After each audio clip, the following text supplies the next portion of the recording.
Ukraine has just 2 weeks until total collapse, and Putin's main offensive hasn't even started yet. Those aren't my words. Those are the words of the European leaders this weekend. Europe is freaking out over this weekend. They need to prepare to send troops to Ukraine right now, or Ukraine will fail. That's what Europe is talking about. These are the words coming out of these crazy leaders, and they've lost their freaking minds. You'll be able to tell your kids where you were when these globalists pushed us into World War III. Won't happen, by the way, like World War II. Right now, it's happening in multiple spots, on multiple fronts, on multiple continents, across Africa, Europe, and the Middle East. This is not your grandfather's World War. So tonight, Ukraine is just days away from total collapse. EU's chief diplomat is almost begging for NATO boots and weapons on the ground in Ukraine right this minute, or BlackRock and Vanguard and all the Western companies that are benefactors are going to lose out of billions of dollars in resources that they hoped to pilfer and steal from Ukraine if Russia takes total control.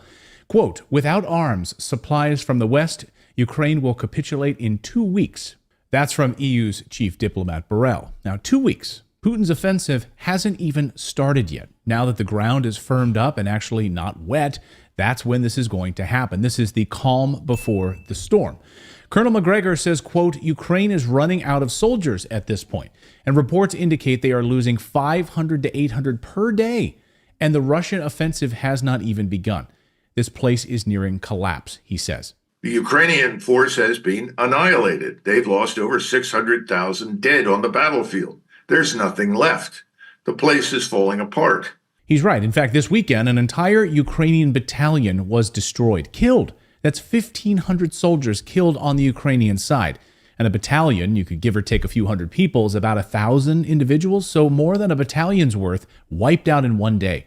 As the Blitz writes, the Western military-industrial complex is putting pressure on politicians, including Biden and his administration, to keep the cash cow alive by prolonging the conflict in Ukraine. They don't care about the people of Ukraine, as we've long covered here on the show. They don't give a shit about the people of Ukraine. They care about the money. So what's the goal here?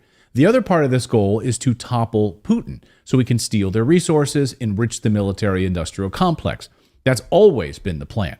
As Colonel Mack says, this is absolute madness. Russia, in the last 2.5 years, has built up an enormously powerful and successful force. This is battle-hardened, well-equipped, well-led, well-trained, highly disciplined.